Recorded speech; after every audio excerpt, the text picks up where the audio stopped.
Good morning, third grade, and happy Thursday. So today we're skipping a lesson. I don't know if you noticed in Zern when you completed lesson 8 yesterday. There's no lesson 9. So we're skipping right on to lesson 10. Lesson 9 we probably would have done in school. We were playing with tangrams, which is like one of my favorite things to do, so I'm really sad that we can't do it. But it makes sense because you guys don't have tangrams at home. And it's really hard to make them. So we're just going to go ahead and skip right into lesson 10, which is perimeter. So you guys are familiar with perimeter a little bit in the fact that our anchor charts in the classroom had perimeter on it when we were learning about area. But now we're going to dive deep into perimeter. So our I can statement today is I can understand perimeter as the outside of a shape. So you guys know that area measured the inside, right? Length times width.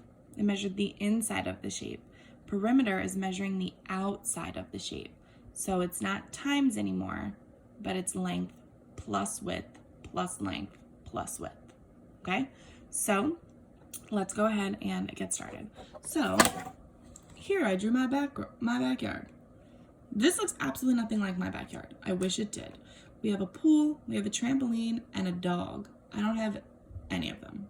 Although I do plan to have an inflatable pool this summer because it is already just too dang hot outside. I can't take it. Anyway, so we have our pool, our trampoline, our dog, our grass, and our fence, okay?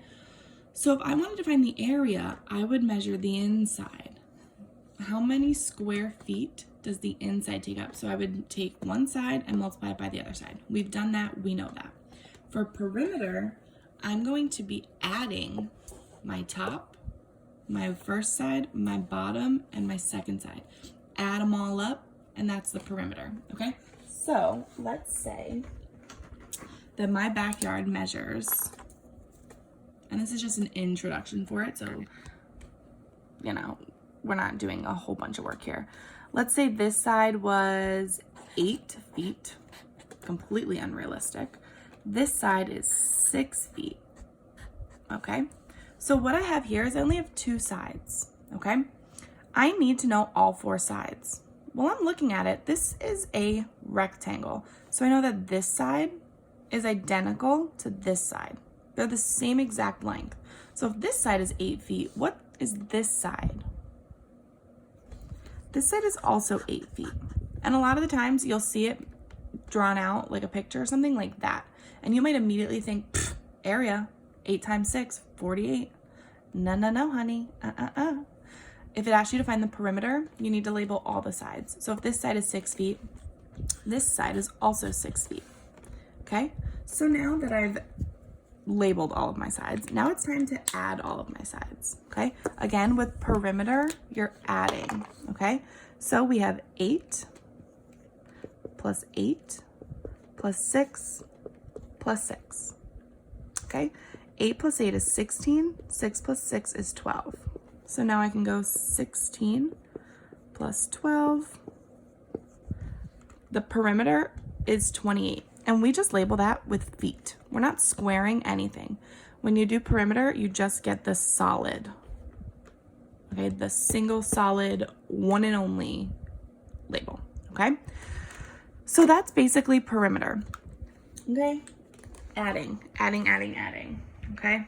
And it's the outside of the figure, not the inside, okay? It's the fence of our backyard, not the grass. It's the fence.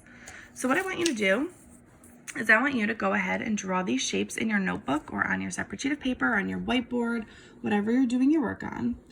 And I want you to outline the perimeter of the shapes below with a red crayon, okay? So you're gonna go ahead and do that, and then you're going to send your picture to your teacher, okay?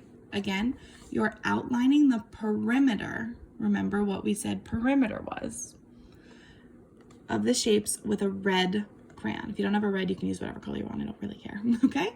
So once you've done that, you're gonna send it on into us, and you're done for the day, and you're gonna head right on over to Zern, and again, you're doing lesson 10 today, all right? Have an amazing day, ladies, and we'll see you tomorrow.